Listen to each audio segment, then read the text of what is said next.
Hola, mi nombre es Marta Isabel Cortés Flores, trabajo en la Biblioteca de Teocaltiche, Jalisco, y formo parte de la campaña de bibliotutores de la Red Nacional de Bibliotecas Públicas.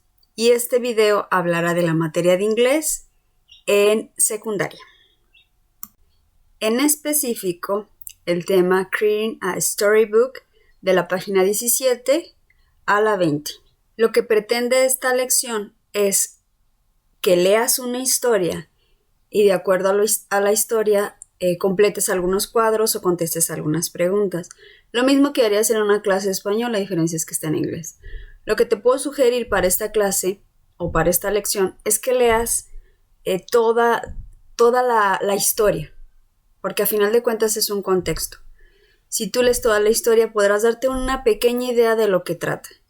Trata no de leer palabra por palabra, sino frases completas para que trates de entender un poco más. En este caso, si hay palabras que no entiendas, busca el traductor, pero trata de hacerlo lo más real posible. ¿Qué quiero decir con esto? Trata de no buscar tantas palabras en internet o en tu traductor, porque esto te ayudará a conocer más las palabras, a descifrarlas. Por ejemplo, muchas personas conocen qué es fish, pero ¿qué es fishman? La combinación de ambas palabras.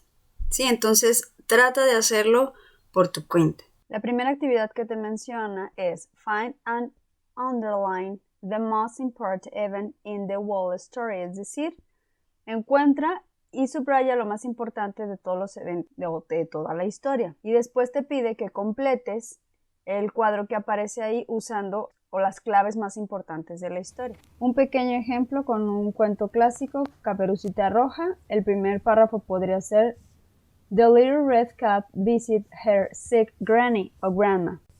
Es decir, Caperucita visita a su abuelita enferma. Y después se pone lo que sigue, que sería que se encuentra lobo. Y para finalizar, que un cazador la rescata. O sea, podría ser algo así, nada más acoplado a tu historia, porque no es de Caperucita Roja.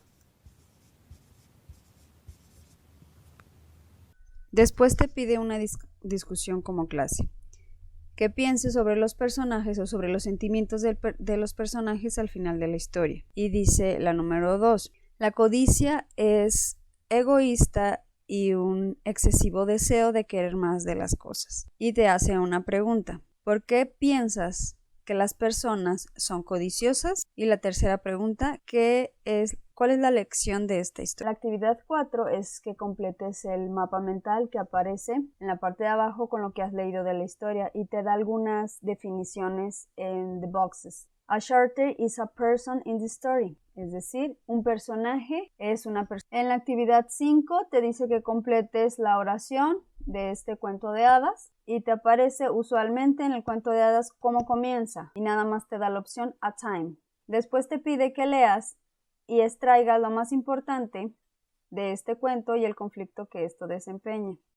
Te aparece que en pares o en binas tienes que escribir las preguntas acerca de esto y hacer siguiendo el modelo que te presentan ahí. No precisan ser las mismas preguntas, pueden ser otras. Después te pide que por turnos preguntes y contestes las preguntas que escribes y a su vez las mismas que te haga tu compañero. Dentro de esta misma actividad, que enumere los párrafos en el orden en cómo fueron pasando hasta llegar al final y te dice que rectifiques. Dentro de la biblioteca de Teocaltiche contamos con diccionarios español-inglés que te pueden ayudar para la traducción. También tenemos algunos libros cortos o fairy tales que te pueden servir para guiarte. Cuentos clásicos escritos en inglés que como ya conoces un poco la historia se te puede facilitar un poco más. En caso de que en la biblioteca o cerca de tu municipio no encuentres, está la Biblioteca también Central de Guadalajara. O, en su defecto, busca en internet algunos cuentos infantiles que tengan audio para que te familiarices con el sonido y te ayude a saber un poquito más sobre esto. Muchas gracias por todo, espero esto te haya servido. Gobierno de México.